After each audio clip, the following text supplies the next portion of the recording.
بسم اللہ الرحمن الرحیم۔ السلام علیکم۔ دو کردار۔ تم میں سے اللہ کو محبوب وہ ہے جو اس کی مخلوق کے لیے نفع رساں ہے۔ پہلا کردار، ایک اسپتال کی فارمیسی کے سامنے دوائیوں کی لائن لگی ہوئی تھی۔ لائن میں کھڑے ایک نوجوان نے دوائیوں کی چٹ فارماسسٹ کو پکڑائی، جس نے دوائیاں ایک ٹوکری میں اکٹھی کی، پھر بل بنایا اور نوجوان کو پیسے دینے کے لیے کہا۔ نوجوان نے پیسے نکالے اور ان کو گننا شروع کیا، پھر دوبارہ گنا، پھر تیسری بار گنا، پھر افراتفری کے عالم میں پینٹ اور شرٹ کی ساری جیبوں میں ایک ایک کر کے ہاتھ مارا۔ یہ غریب کی نفسیات کا اہم نقطہ ہے۔ وہ ہمیشہ پیسوں کو بار بار گنتا ہے کہ شاید اللہ پاک کو اس پر ترس آ جائے، نوٹوں میں سے کوئی 2 جڑے نوٹ برآمد ہو جائیں، یعنی اللہ پاک مدد بھی کر دے اور خود پردے میں بھی رہے۔ مگر ہر صورت جواب دے گئی تھی اور ہر لمحے اس کا رنگ فک ہوتا جا رہا تھا۔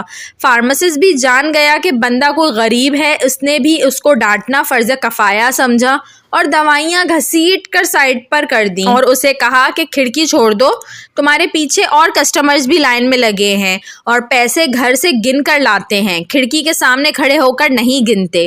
لائن سے ہٹ کر بظاہر ایک پڑھا لکھا کلین شیو آدمی پینٹ شرٹ میں کھڑا تھا، وہ یہ سارا معاملہ دیکھ رہا تھا۔ وہ جھٹ سے آگے بڑھا اور فارماسسٹ سے کہا کہ دوائیوں کا بل کتنا ہے؟ فارماسسٹ نے کہا کہ 2600 روپے۔ اس بندے نے جیب سے 2600 روپے نکال کر فارماسسٹ کے سامنے رکھے اور کہا کہ جوان کو دوائیاں دے دیں۔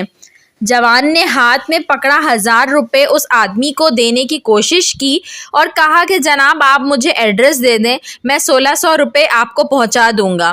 اس آدمی نے بڑے آرام سے کہا کہ اللہ نے آپ کا کام کر دیا ہے، یہ پیسے پاس رکھیے، پھر بھی ضرورت پڑیں گے، بس آپ جلدی سے دوا لے کر مریض کے پاس پہنچیے۔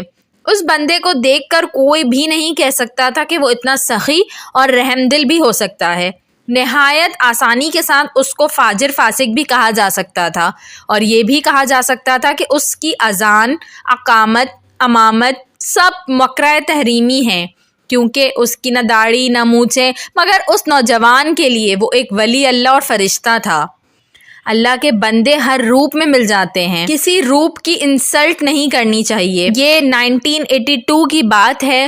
وہ آدمی چلا گیا تو سب اس کی اس نیکی پر اش کرنے لگے، جس پر فارماسسٹ نے بتایا کہ یہ صاحب ہفتے میں کئی بار آتے ہیں اور کئی بار مریضوں کے خون اور دوائی کے پیسے دے جاتے ہیں، مگر خود لائن کے پاس کھڑے ہوتے ہیں اور جس کے پیسے کم ہوتے ہیں یہ فوراً اس کی مدد کر دیتے ہیں۔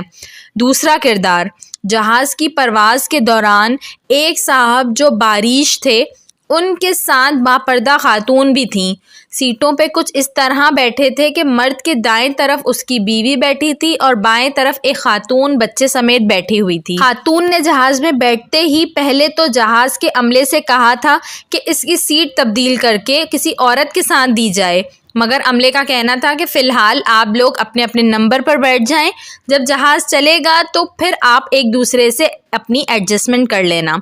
جہاز بلند ہونے کے بعد خاتون نے 1-2 دفعہ ان صاحب سے درخواست کی کہ وہ اپنی بیوی کو ان والی طرف کر کے خود دوسری طرف ہو جائیں، مگر شاید وہ صاحب اس موقع کو ہاتھ سے جانے نہیں دینا چاہتے تھے۔ وہ ٹس سے مس نہ ہوئے۔ اب بچے نے باقاعدہ رونا دھونا شروع کر دیا، وہ دودھ مانگ رہا تھا، جبکہ وہ خاتون ان مسنون شکل و صورت والے صاحب کے ساتھ جڑے رہنے کی صورت میں دودھ پلاتے وقت بے پردہ ہونے کا خدشہ محسوس کر رہی تھی۔ بچہ بھی نہیں مان رہا تھا اور وہ حضرت بھی نہیں مان رہے تھے۔ اچانک 2 سیٹ پیچھے سے ایک خاتون اٹھی جس کا لباس مناسب تھا، مگر اس نے برقع نہیں کیا ہوا تھا، اور جا کر اس عورت کو کہا کہ میری بہن آپ پیچھے میری سیٹ پہ چلی جائیں، وہاں میری بیٹی بیٹھی ہے۔ اس کے بعد اس نے آدمی کی دینداری اور داڑھی کو خوب کوسا۔ باقی لوگ بھی بولنا شروع ہو گئے کہ تم لوگ بس داڑھی رکھ کر سمجھتے ہو کہ جنت تمہاری جیب میں پڑی ہے۔ اب ایک بظاہر دیندار مرد اپنے کردار کی وجہ سے دین کے لیے تان بن گیا ہے۔ دوسری جانب ایک بے پردہ خاتون آگے بڑھ کر ایک مصیبت زدہ عورت کو مدد کو آتی ہے۔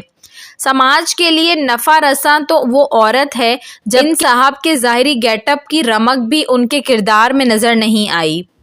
انسانیت کامیابی، شیطانیت، گمراہی۔ ویڈیو پسند آئی ہو تو اس کو ضرور لائک کریے گا، اور ایسی مزید اچھی ویڈیوز دیکھنے کے لیے میرے چینل اردو کہانی گھر کو سبسکرائب کر لیجئے۔ Thanks for watching. اللہ حافظ۔